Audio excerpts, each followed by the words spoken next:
नमस्ते दोस्तों, inspired story 90 पर आपका स्वागत है। यहाँ हम आपको वो किस्से सुनाएंगे जो जीवन की सच्चाई को छूते हैं और आपको सोचने पर मजबूर करते हैं। तो चलिए हमारे साथ इस कहानी से जुड़े रहिए।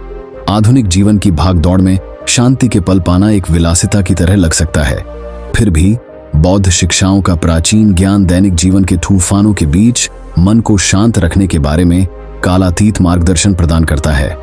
पीढ़ियों से चली आ रही मार्मिक कहानियों के माध्यम से हम उन अभ्यासों के बारे में जानकारी प्राप्त कर सकते हैं जो आंतरिक शांति और स्थिरता को बढ़ावा देते हैं। यहाँ हम शांत मन विकसित करने के लिए बौद्ध कथाओं से प्रेरित 7 तरीकों का पता लगाते हैं। नंबर 1, माइंडफुलनेस का अभ्यास करें।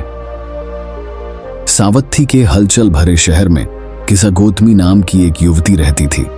अपने इकलौते बच्चे को खोने के बाद दुख से त्रस्त होकर वह निराशा में सड़कों पर भटकती रही। सांत्वना की तलाश में वह बुद्ध के पास गई, जिन्होंने एक सरल लेकिन गहन शिक्षा दी। मृत्यु से अछूते घर से सरसों का एक बीज ढूंढो। जब किसागौतमी व्यर्थ खोज रही थी तो उसे दुख और नश्वरता की सार्वभौमिकता का एहसास हुआ। इस जागृति के माध्यम से उसने सचेतनता को अपनाया, वर्तमान क्षण की जागरूकता को विकसित किया, जिसने उसे जीवन के उतार चढ़ाव के बीच शांति में स्थिर किया। नंबर 2, करुणा का विकास करें। प्राचीन भारत में श्रावस्ती शहर करुणा की अनगिनत कहानियों का घर था। इसके निवासियों में जीवक एक प्रसिद्ध चिकित्सक थे, जिनका हृदय सहानुभूति से भरा हुआ था। एक दिन एक कुख्यात डाकू उसके दरवाजे पर घायल पड़ा था, जिसे सभी ने त्याग दिया था। करुणा से प्रेरित होकर जीवक ने डाकू के घावों की देखभाल की, न केवल शारीरिक उपचार किया बल्कि दया का मरहम भी लगाया। अपने निस्वार्थ कार्यों के माध्यम से जीवक ने मेट्टा या प्रेम दया के बौद्ध सिद्धांत को मूर्त रूप दिया, जो परोपकार और जुड़ाव में निहित आंतरिक शांति की भावना को बढ़ावा देता है। नंबर 3, अस्थायित्व को अपनाएं। बेसिस कोसल राज्य में राजा पसेंदी ने परिवर्तन की प्रकृति पर बुद्ध से सलाह मांगी। जवाब में बुद्ध ने किसागौतमी और सरसों के बीज की कहानी सुनाई, जिसमें जीवन की क्षणभंगुर प्रकृति को दर्शाया गया। सभी चीजों की नश्वरता पर विचार करते हुए राजा पसेंदी को क्षणिक सुखों और संपत्तियों से चिपके रहने की निरर्थकता का एहसास हुआ। नश्वरता को गले लगाते हुए उन्होंने अपने मन को परेशान करने वाली चिंताओं से मुक्ति पाई, प्रत्येक क्षण को संभव और स्वीकृति के साथ अपनाया। नंबर 4, कृतज्ञता विकसित करें। जेतवन के प्राचीन मठ में भिक्षु आनंद ने संतोष पाने के लिए बुद्ध से मार्गदर्शन मांगा। कृतज्ञ हाथी के दृष्टांत को याद करते हुए बुद्ध ने कृतज्ञता की परिवर्तनकारी शक्ति को उजागर किया। हाथी एक बार अपने पैर में कांटा चुभने से पीड़ित था। जब एक दयालु अजनबी ने कांटा निकाला तो उसे राहत और खुशी मिली। दयालुता के इस कार्य के लिए आभारी हाथी ने कृतज्ञता के सार को मूर्त रूप देते हुए खुशी से नृत्य किया। इस कहानी से प्रेरित होकर आनंद ने एक कृतज्ञ हृदय विकसित किया, जीवन के सरल आशीर्वाद में सांत्वना पाई और आंतरिक शांति की भावना को बढ़ावा दिया। नंबर 100, अपने जीवन को सरल बनाएं। राजगृह के शांत जंगलों के बीच आदरणीय सारिपुत्त ने आंतरिक शांति की खोज में एकांत की तलाश की। सांसारिक आसक्तियों को त्यागते हुए उन्होंने सादगी का जीवन अपनाया और अतिरेक के अभाव में संतोष पाया।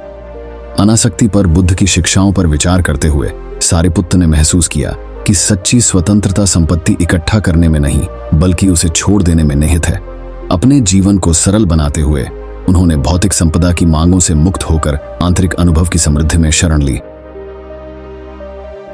नंबर 6, संभाव विकसित करें। मगध के प्राचीन साम्राज्य में रानी मल्लिका ने सांसारिक चिंताओं की अशांति पर काबू पाने के लिए बुद्ध से सलाह मांगी। जहरीले तीर के दृष्टांत को याद करते हुए बुद्ध ने संभाव का ज्ञान दिया।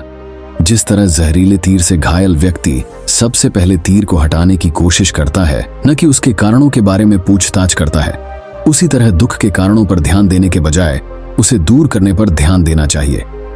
संभव को अपनाते हुए रानी मल्लिका ने जीवन की अनिश्चितताओं के बीच शांति पाई, परिस्थितियों के उतार चढ़ाव से अप्रभावित मन का विकास किया। नंबर 7, आंतरिक शांति का पोषण करें।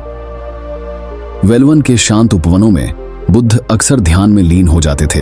आंतरिक शांति की गहराई में शरण पाते थे।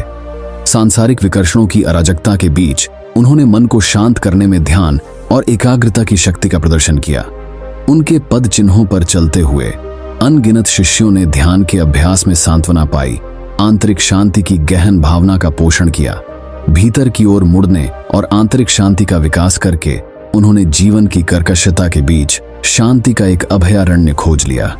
बौद्ध शिक्षाओं के ताने बाने में, कालातीत कहानियों के ताने बाने में बुनी गई हमें जीवन के तूफानों के बीच शांति की खेती करने का एक रोड मैप मिलता है। माइंडफुलनेस के अभ्यास से लेकर करुणा की खेती तक प्रत्येक पाठ आंतरिक शांति और स्थिरता का मार्ग प्रदान करता है। जैसे जैसे हम आधुनिक अस्तित्व की जटिलताओं से निपटते हैं, ये प्राचीन शिक्षाएं प्रकाश की किरण के रूप में काम कर सकती हैं, जो हमें शांत मन और सहज हृदय की ओर ले जाती हैं। दोस्तों, हमें उम्मीद है कि आपको हमारी वीडियो बहुत पसंद आई होगी।